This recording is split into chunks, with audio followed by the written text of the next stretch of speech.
जब ऋषि जमदग्नि की हत्या सहस्त्रार्जुन के पुत्रों के द्वारा कर दी गई, तब जमदग्नि के पुत्र परशुराम ने बड़ा भयंकर संकल्प लिया कि मैं पृथ्वी से क्षत्रियों को मिटा दूंगा, यानी पृथ्वी को क्षत्रिय विहीन कर दूंगा। अब यह प्रतिज्ञा बड़ी भयंकर थी। पृथ्वी पर लहूलुहान होने लगा। 20 बार परशुराम ने पृथ्वी को क्षत्रियों से विहीन कर दिया। कितना खून बहा होगा, कितने निर्दोषों की हत्या हुई होगी, पर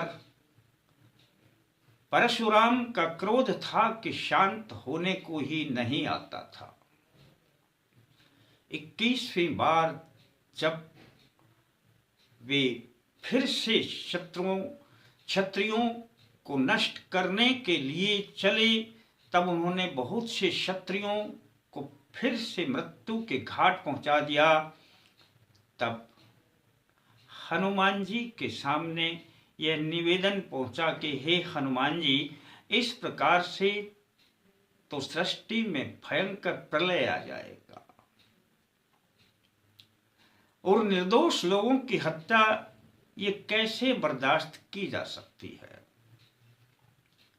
हनुमान जी जैसे ही वे क्षत्रियों की हत्या कर रहे थे, हनुमान जी ने अपनी गदा आगे कर दी।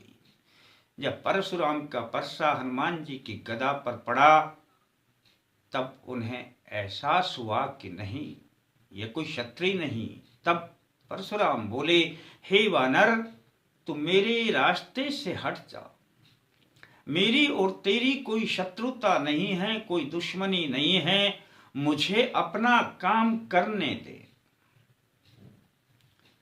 तब हनुमान जी बोले कि दुश्मनी तो उनसे भी नहीं है जिनको तुम मार रहे हो, वो भी तो बेगुनाह है। किसी एक के अपराध के लिए इस प्रकार से नरसंहार करना, वो भी निर्दोष लोगों का, यह तो जघन्य अपराध है। पर परशुराम का विवेक जागृत नहीं हुआ। वे अपने हठ पर अडिग थे। भयंकर युद्ध हुआ। आखिरकार हनुमान जी ने अपने पिता पवन देव का स्मरण किया और उन्होंने परशुराम को बेहोश कर दिया।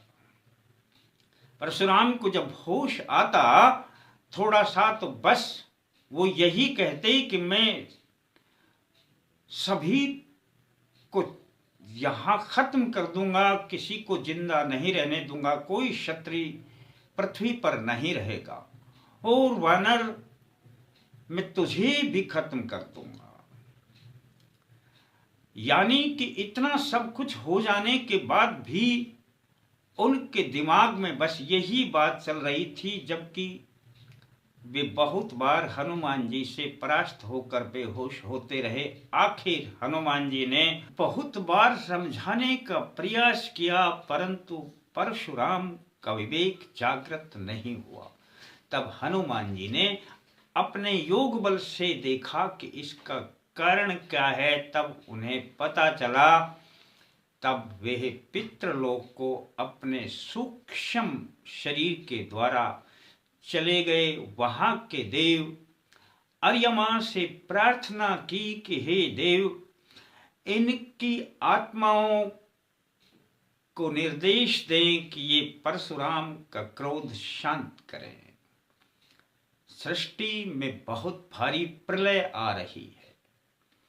तब उन्होंने उन दिव्य आत्माओं को हनुमान जी के साथ भेजा। वे दिव्य आत्मा जब प्रकट हुई, तब उन्होंने बताया कि हे परशुराम, तेरे कर्मों के द्वारा हम भी दुखी हैं, हमें भी मोक्ष प्राप्त नहीं होता और हमें अपने आप में ही कष्ट होता है जो तुम बेगुनाहों का नरसंहार करते हो, उससे बड़ी भयंकर स्थिति पैदा हो गई है।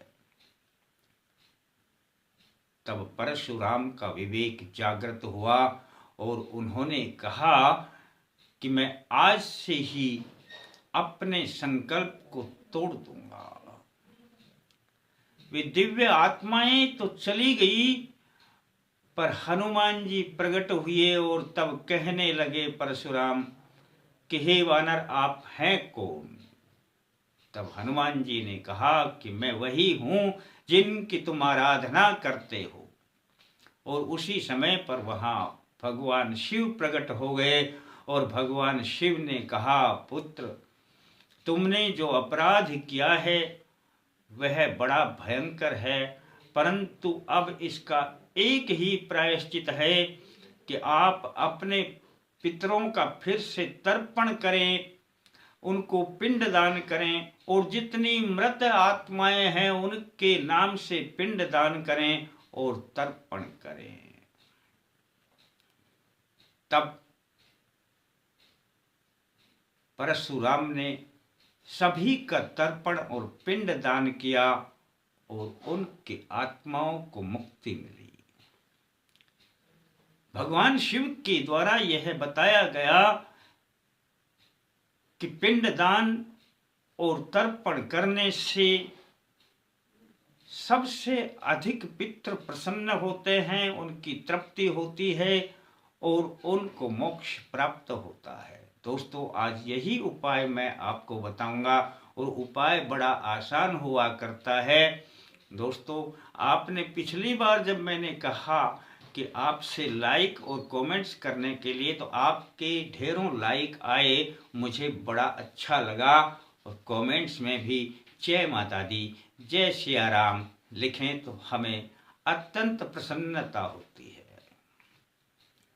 दोस्तों, बस महीने में एक बार अमावस्या आती है। अमावस्या के दिन यह पिंड बनाया करें, 3 पिंड बनाया करें। 3 अपना कैसा भी आटा हो, गेहूं का आटा हो, जौ का आटा हो, गेहूं का जौ का मिला करके ले लें तब भी बढ़िया है। नहीं किसी का भी आटा हो, गेहूं जौ का, उस आटे में थोड़े काले तिल मिला लिया करें और उसमें थोड़ा जल डाल करके 3 गोल गोल पिंड बना लिया करें।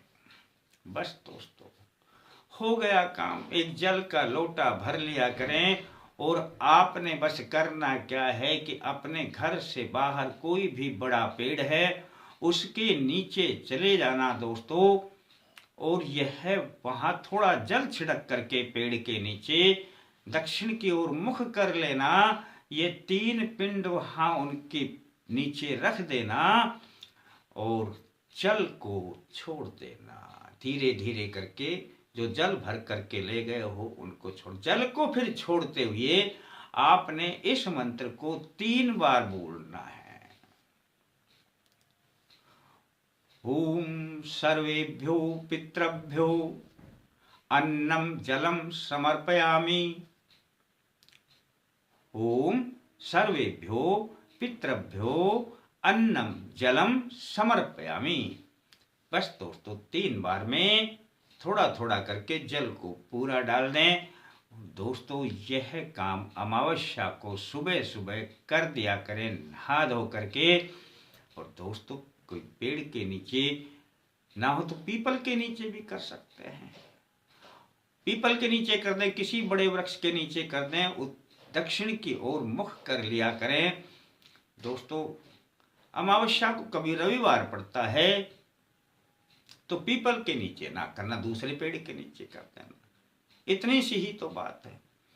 दोस्तों, उपाय बड़ा छोटा सा है, पर भगवान शिव के बताए हुए इस उपाय को जो करेगा उसके पितृ देव प्रसन्न होंगे, उनका मोक्ष प्राप्त होगा और वे सदा आपके लिए हित करेंगे, भला करेंगे। करके देख लेना दोस्तों, अच्छा लगे किसी को बता देना। सब्सक्राइब किसी ने ना किया है तो कर लेना।